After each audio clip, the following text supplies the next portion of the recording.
Halo semuanya. Nah, selain struktur data array yang ada di dalam NumPy, NumPy juga menyediakan berbagai macam fungsi yang bisa kita gunakan untuk melakukan komputasi ilmiah. Nah, fungsi-fungsi ini berbagai macam. Ada yang bisa kita gunakan untuk operasi aritmatika, trigonometri, logaritma, dan sebagainya. Kita akan coba beberapa fungsi-fungsinya di dalam video ini. Di sini saya sudah menyiapkan array, ya, ada array A dan array B. Saya jalankan dulu selnya. Nah, pertama kita coba dulu operasi aritmetika. Oke, operasi aritmetika itu kan ada berbagai macam. Pertama ada yang namanya penjumlahan. Nah, untuk penjumlahan, NumPy menyediakan fungsi namanya np.add seperti ini. Kemudian di dalam kurung add ini kita masukkan array yang mau kita jumlahkan. Misalnya di sini adalah array A dan array B. Kalau saya jalankan, perhatikan. Nah, dia akan menjumlahkan masing-masing elemennya. 1 tambah 4, 2 tambah 5, dan 3 tambah 6. Sebenarnya kita juga bisa menjumlahkan secara langsung ya. Di video pembelajaran sebelumnya kita juga udah belajar mengenai operasi matematika pada array seperti ini ya.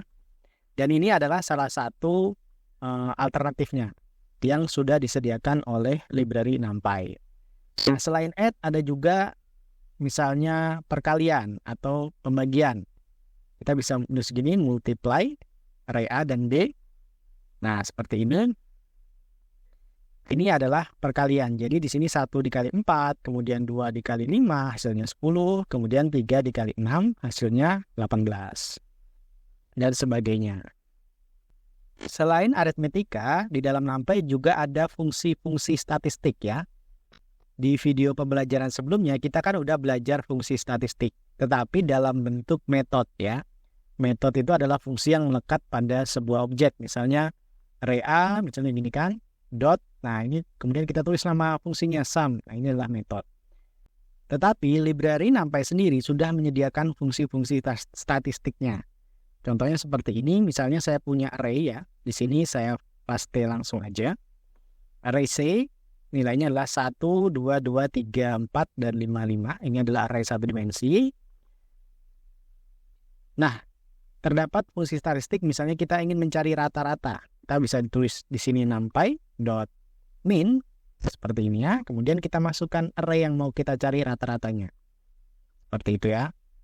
Maka dia akan keluar nilainya. Selain itu, misalnya kita ingin mencari nilai mediannya. Kita bisa tulis di sini np.median. Misalnya array C. Begini, atau contoh lainnya kita ingin mencari standar deviasinya np.std ya kalau tidak salah. Oh ya betul, std, array C, seperti ini. Dan masih banyak fungsi-fungsi statistik yang lainnya. Selain fungsi statistik, ada juga fungsi misalnya seperti logaritmik dan eksponensial. Contohnya seperti ini.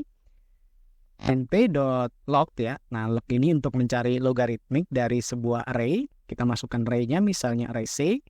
Maka dia akan mengembalikan nilai logaritma dari setiap nilai atau data di dalam array C. Misalnya juga kalau eksponensial berarti exp seperti ini. Nah, fungsi ini akan mengembalikan nilai dalam bentuk array juga, yaitu nilai eksponensial dari setiap elemen di dalam array C tadi.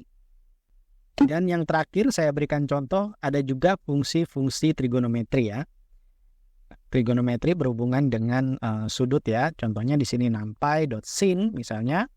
Sin array C seperti ini, maka dia akan mengambil nilai sin dari masing-masing nilai array C-nya ini. Begitu, jadi terdapat berbagai macam fungsi.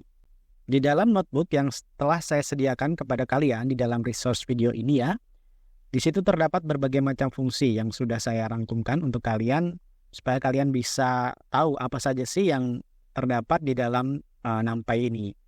Nah, kalian tidak perlu menghafal ya sebenarnya fungsi-fungsi ini. Yang penting kalian tahu aja, misalnya suatu saat nanti kalian membutuhkan fungsi tertentu yang berhubungan dengan pekerjaan kalian atau tugas-tugas kalian, kalian bisa menggunakan fitur NumPy ini. Begitu, ini adalah berbagai macam fungsi-fungsi di dalam library NumPy.